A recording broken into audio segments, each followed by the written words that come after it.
¿Qué tal, amigas, amigos de Mercosur al Día? Una vez más, estamos aquí para compartir con ustedes las noticias, las novedades que han surgido dentro de las últimas horas en nuestro continente. Aldo, gusto de saludarte, ¿cómo has estado? Bueno, ¿qué tal, José? Y bueno, a los que están viendo y verán nuestra presentación sobre lo que está pasando en América del Sur. ¿Sí, José? Sí, en el día de hoy tenemos que Argentina va grave con la cantidad de contagios que se están produciendo, ¿no? Sí. Bueno, la situación de la Argentina está bastante complicada porque están en el pico de los que están contaminados con el COVID y los fallecidos, lamentablemente, ¿no? Y entonces están pensando en hacer ajustes en cuanto a la toma de medidas, especialmente, por ejemplo, en el caso de la ciudad de Buenos Aires, que es una ciudad turística y atractiva, ¿no es cierto? Están viendo la posibilidad de cerrar un poco los fines de semana. Y en las otras provincias también.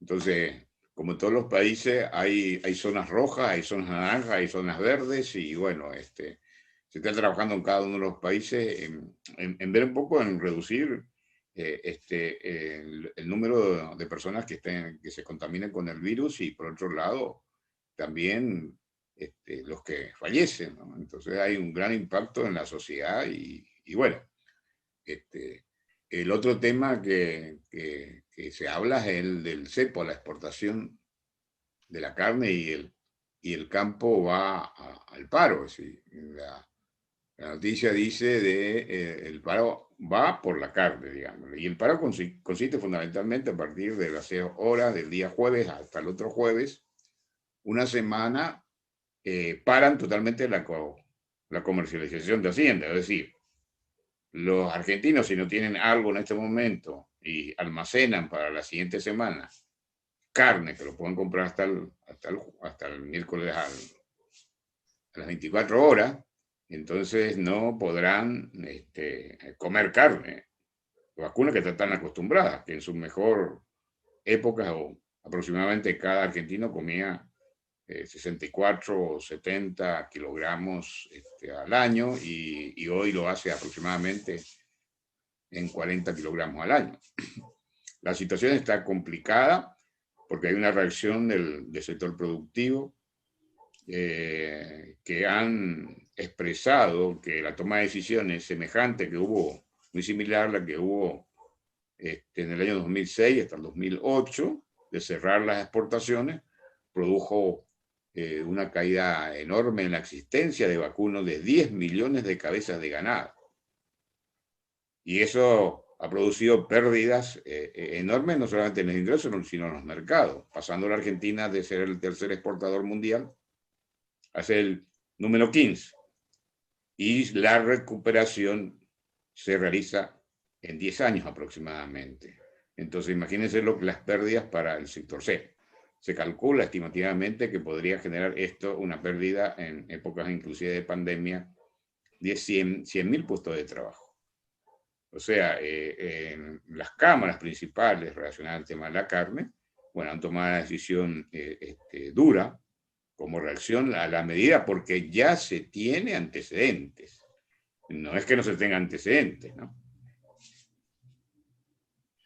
Sí, el problema de Argentina, la verdad que se está viendo difícil para la próxima semana, especialmente no solo por el COVID, que ayer superó los 35.000 contagios, y situación similar está también en Bolivia. Vemos, por ejemplo, Santa Cruz, el mundo, Santa Cruz dice, bordea los 1.000 casos por día en una tercera ola de COVID.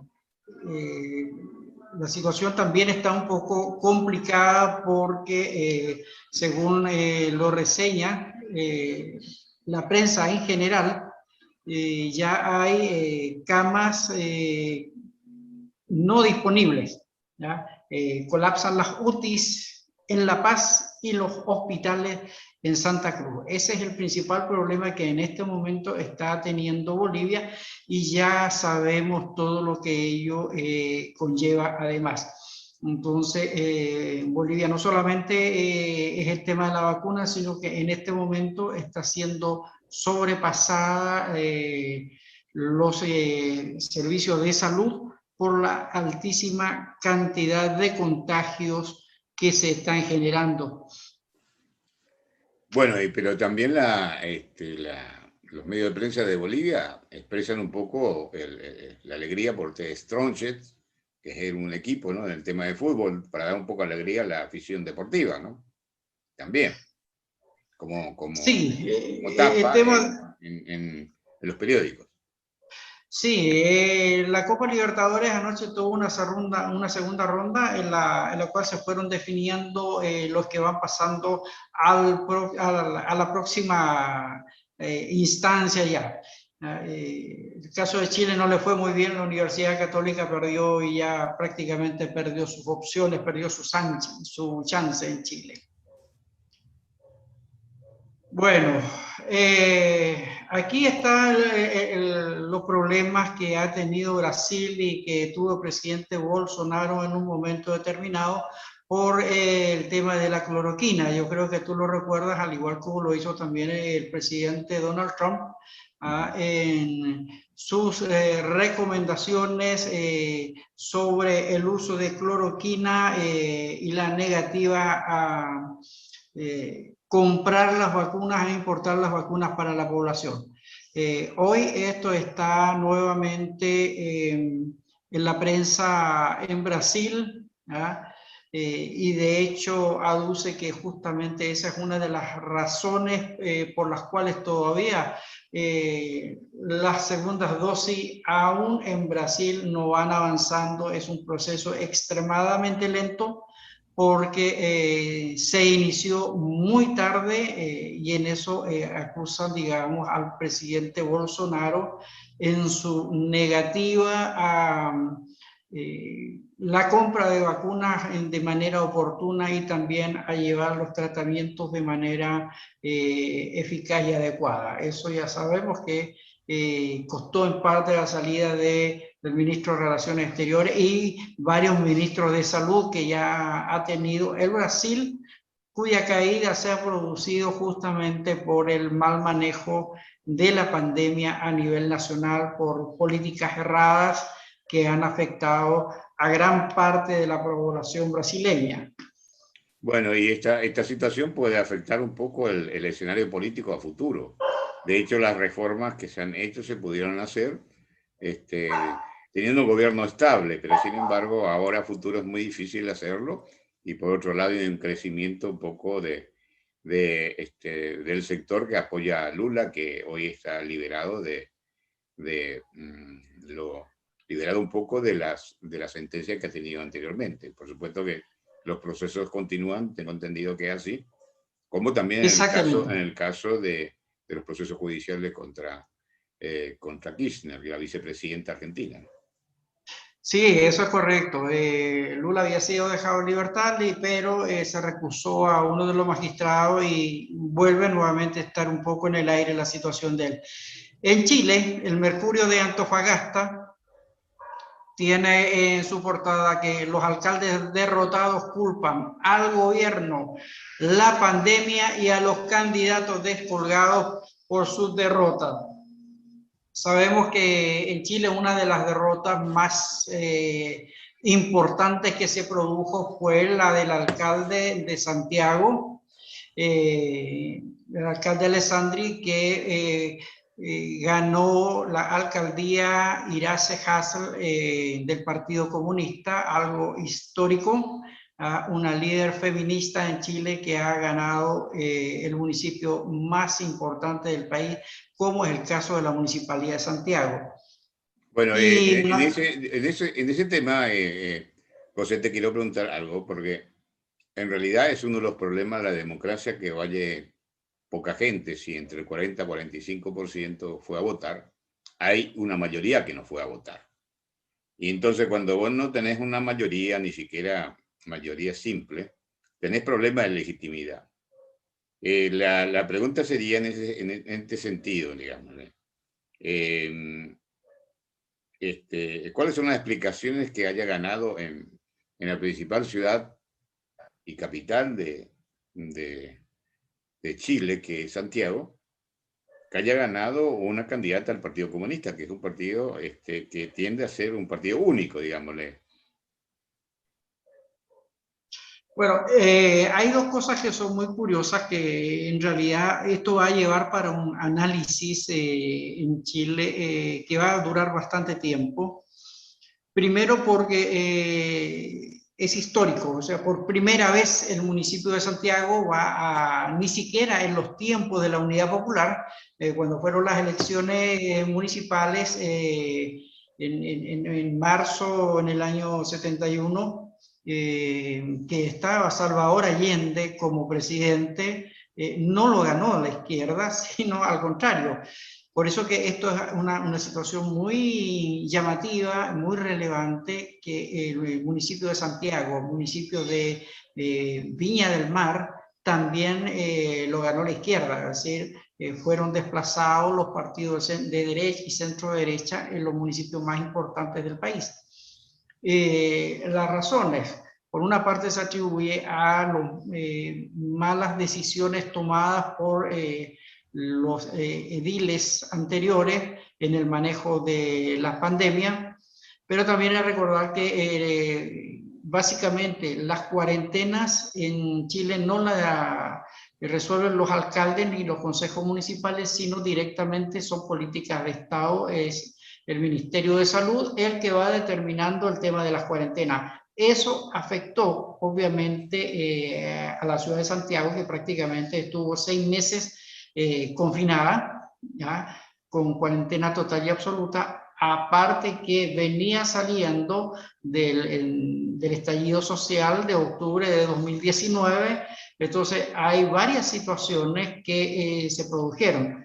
Hay que recordar por un lado que la Plaza Baquedano o Plaza de la Dignidad se encuentra en el límite entre Santiago y Providencia, más bien a 50 metros hacia Providencia que hacia Santiago, pero la mayor parte de todos los desórdenes y saqueos originados fueron hacia la ciudad de Santiago, ¿verdad?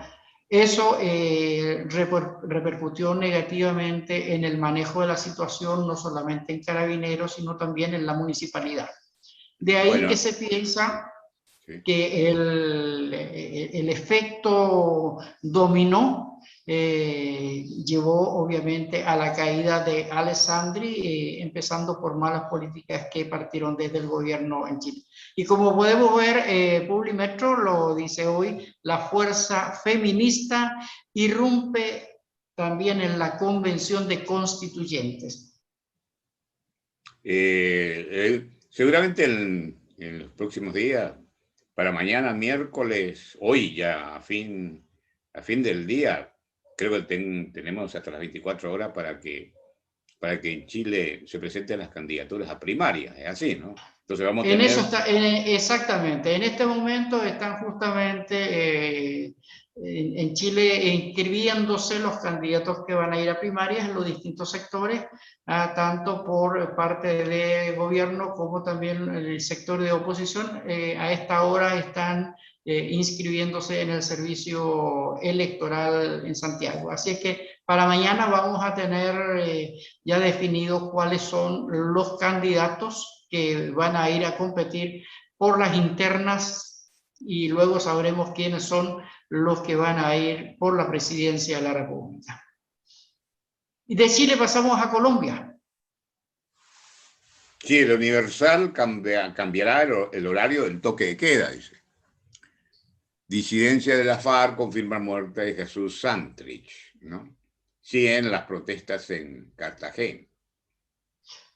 Sí, Jesús Santrich, tú sabes que es un líder de la FARC que fue negado muchas veces su residencia en Caracas, en Venezuela.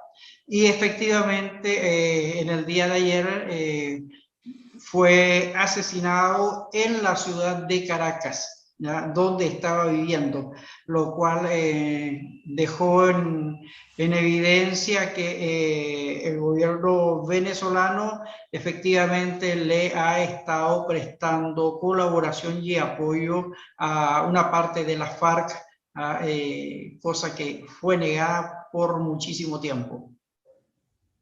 Y por supuesto, la situación en Colombia es delicada porque, por un lado, ya el presidente de la República tiene sobre sus hombros y un poco la crisis, un poco de las huelgas y manifestaciones, y por otro lado también hay fallecidos en esas manifestaciones, y se han abierto casos también de no defender los derechos humanos de los manifestantes, ¿no? Y el uso indebido de la fuerza.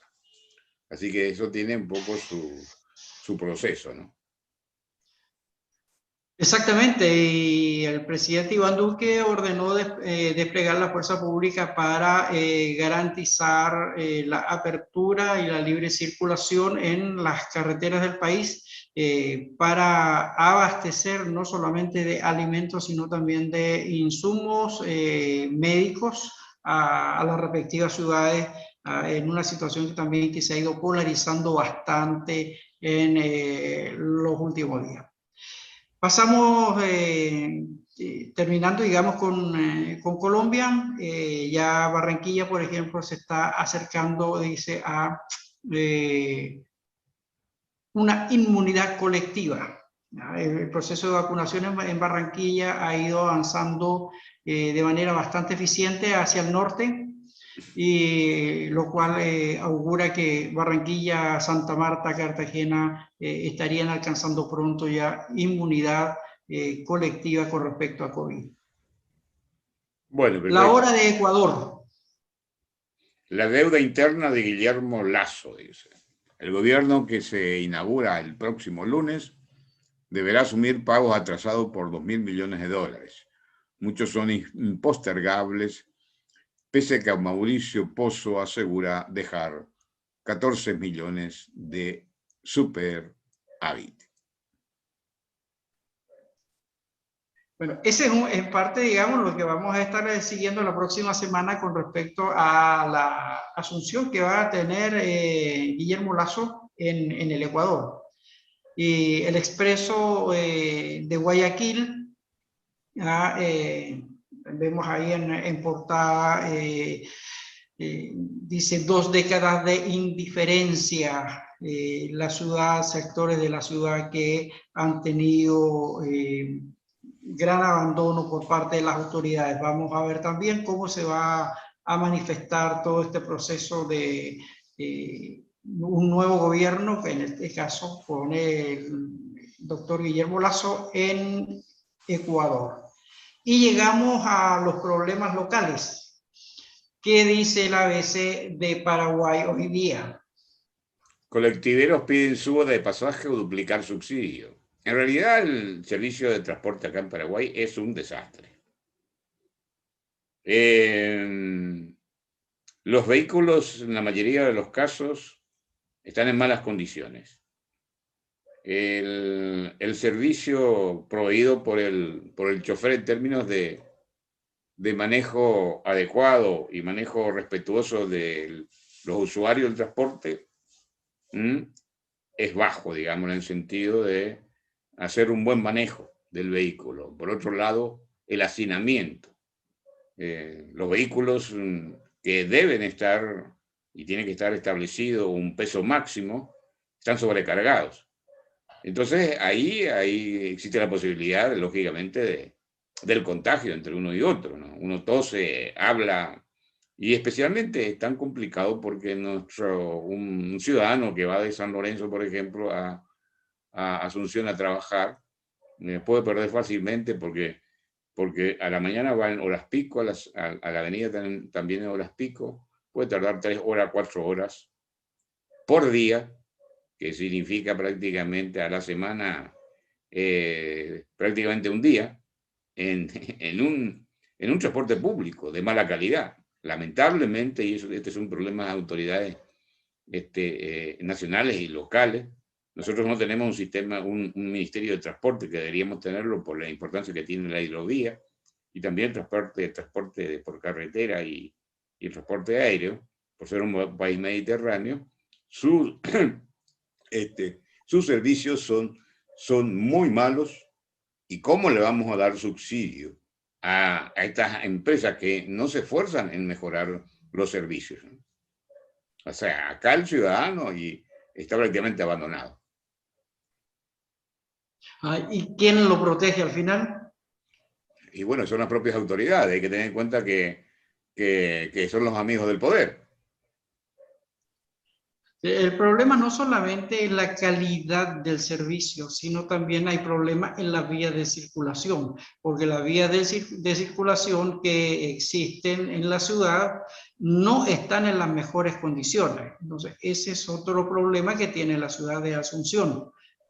De ahí, nada más que saliendo de Asunción, quieres viajar hasta Capiatá, que está a 25 kilómetros, 24 kilómetros, te vas a demorar 3 horas en llegar en un momento determinado, sencillamente porque las vías de circulación no están en condiciones y no hay una vía de circunvalación tampoco alrededor de la ciudad que pueda liberar de manera eficiente el tránsito. Ese es otro de los problemas.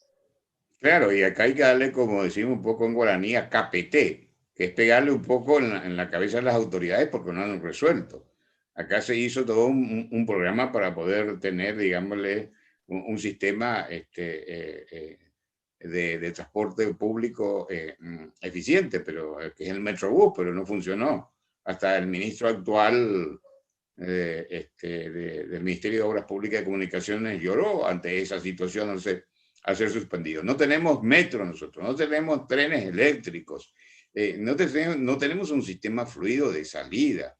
Entonces, el transporte en malas condiciones, no solamente, y la calidad del servicio es mala, y tenemos exceso de vehículos digámosle, para las vías de comunicación, y estamos contaminando porque a la gente, especialmente los niños, porque gran parte son vehículos que se mueven a diésel o se mueven a nafta.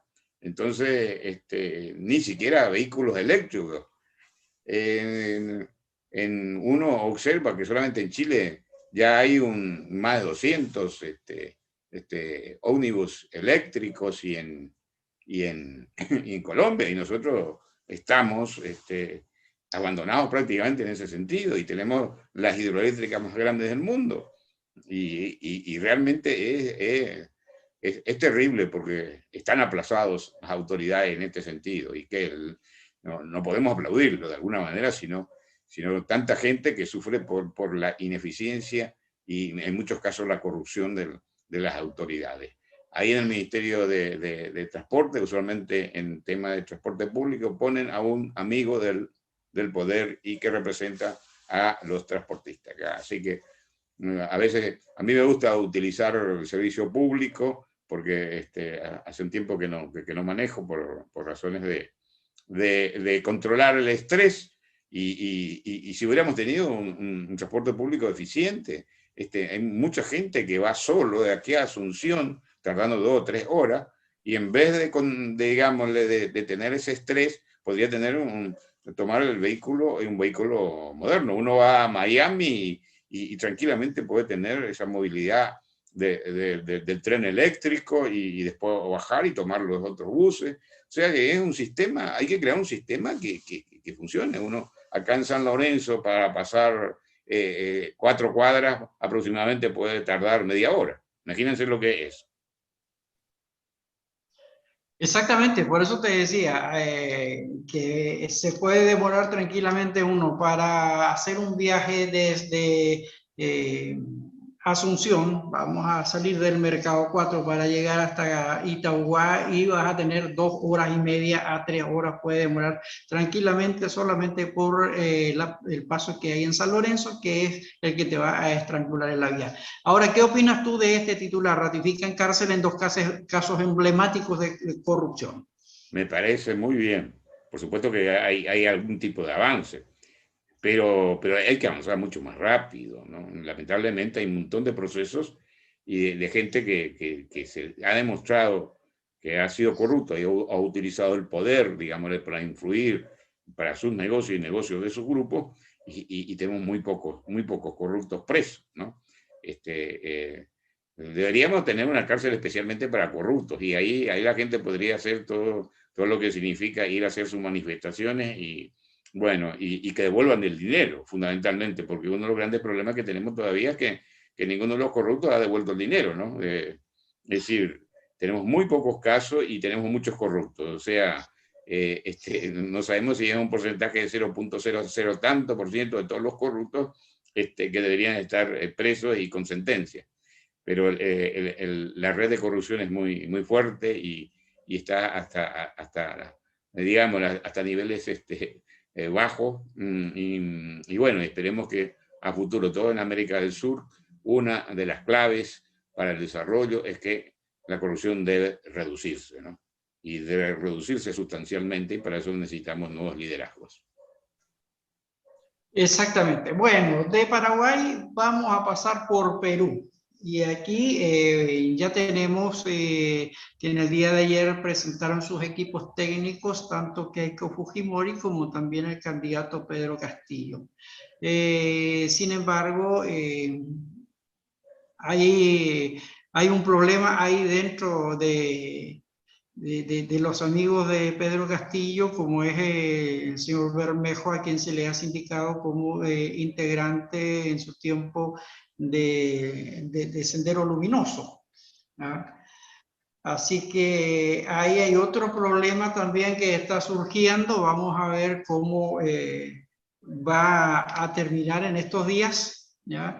Y cuál va a ser la posición que va a ir tomando al final Pedro Castillo, si se va a ir separando de gente que estuvo en su momento vinculada a este grupo terrorista. Bueno, en este sentido, yo creo que Perú va a elegir entre un sistema que es el mismo, probablemente, ¿no? Que no ha variado mucho, un sistema de Perú que no ha dado satisfacción a la población, y con niveles de corrupción muy altos de sus autoridades, que, como habíamos hablado anteriormente, algunos están presos, otros con procesos judiciales, otros se han suicidado, y la otra propuesta es una propuesta que tiende a una mayor intervención del Estado, y probablemente, como dicen algunos, iría hacia un cambio, y puede ser un cambio abrupto y un cambio hacia un socialismo de Estado que podría eventualmente aplicarse, porque los grupos de poder que lo están apoyando, y también, inclusive leyendo los programas de gobierno, tienden a eso. Entonces, vamos a ver hacia dónde va, porque el socialismo del siglo XXI ha empobrecido a los países que lo tienen, y bueno, no ha sido una respuesta positiva. Tampoco digamos, la ultraderecha o la derecha ha resuelto los problemas de la sociedad. O sea, ambas líneas de políticas económicas que proponen, no han podido ser solución de los ciudadanos de Perú. Es que en ambos casos, Aldo, ha habido un divorcio entre la política y la población, ¿ya? Y eso es, por ejemplo, tenemos el caso reciente de lo que está sucediendo en Chile en estas elecciones recientes, ¿verdad?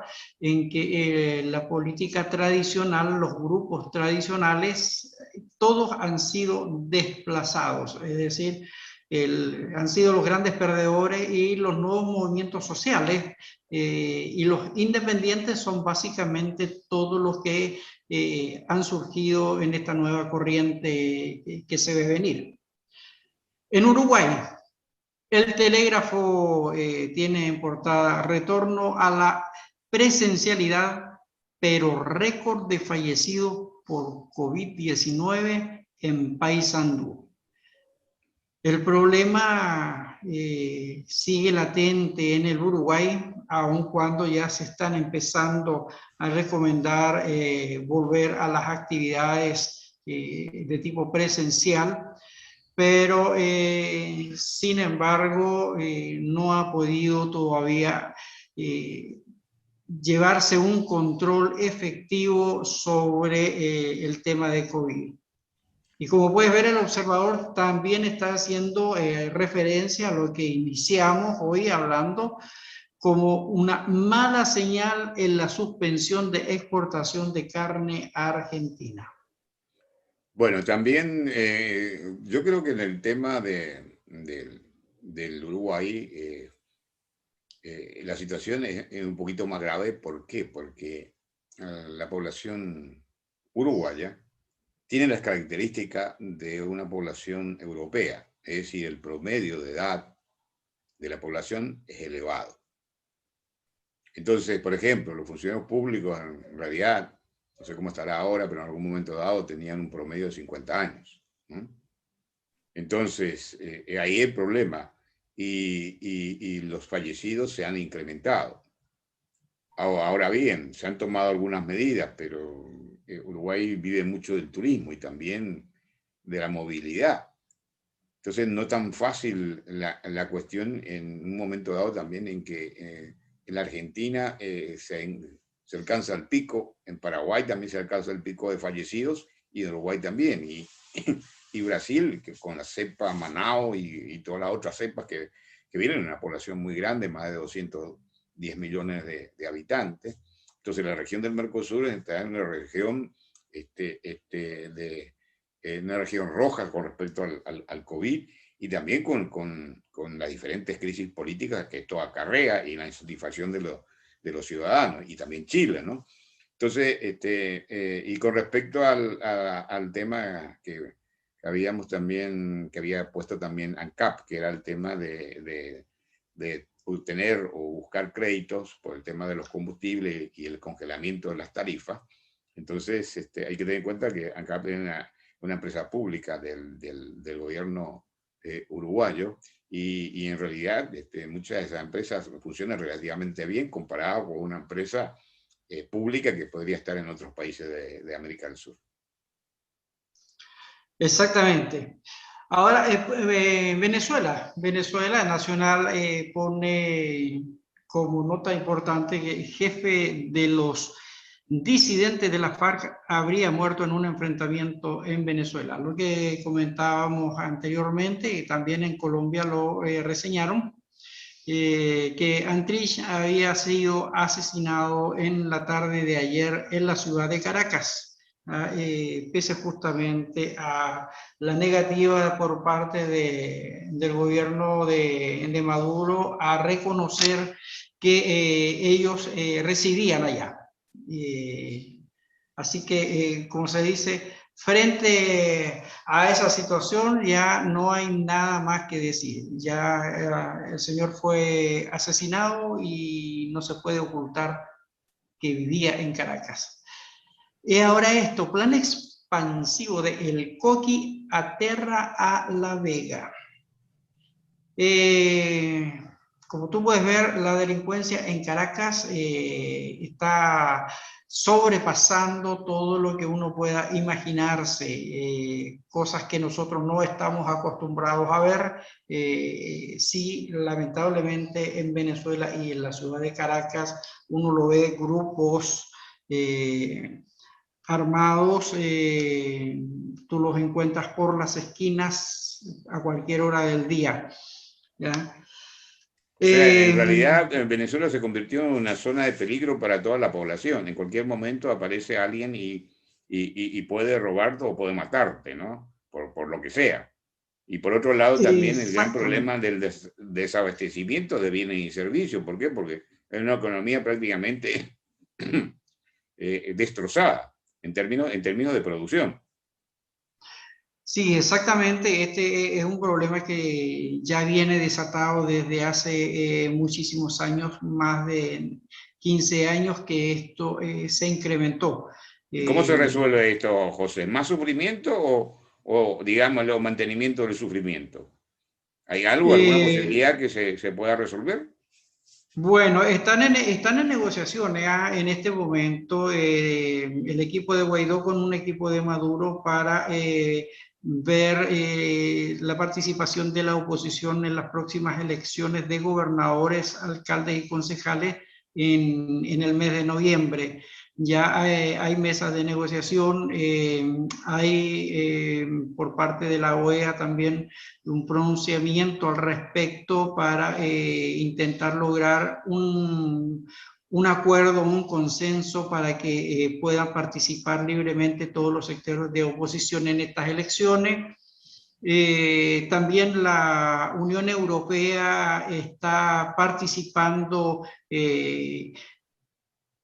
en tratar de lograr ¿ya? Este acuerdo. Así es que vamos a ver, porque de aquí al próximo mes tenemos que tener, al mes de junio, tenemos que tener también novedades sobre lo que va a suceder en Venezuela para el mes de noviembre. La Alianza Democrática anoche, AD, Alianza Democrática, que es el partido de los adicos, como se llama ya, anoche estaba señalando que ellos estarían dispuestos a participar en este proceso de elecciones. AD y COPEI son los partidos más antiguos que existen dentro de lo que es la oposición tradicional de Venezuela. Son esos dos grupos. Y esto, noticia de Guyana, Ujú. ¿ya? De Guyana Press del día de hoy, el comentario, el titular que tiene es para leerlo y pensarlo bien. El ministro de Salud, doctor Anthony, habló durante 3 minutos sobre COVID-19 y 33 minutos sobre elecciones, verduras, etcétera, en la presentación del presupuesto anual. Bueno, ¿será Eh, vegetariano el ministro de Salud? Bueno, entonces esto lo resalta hoy Guyana Express. Este es de una ceremonia que se hizo ayer en la tarde en la que el ministro de Salud presentó el presupuesto anual y lo califica así. 3 minutos sobre COVID y 33 minutos sobre elecciones y otras cosas. Ese es Guyana. En el caso de Surinam, resalta que en el día de ayer se celebraron los 140 años por la unión entre los afro-surinameses, en los cuales se compraron las haciendas más grandes que había en el país de producción, en los cuales los descendientes de africanos eran todavía esclavos y a partir de ese momento ya empezó a unirse la población de Surinam con la población de descendientes afro en libertad.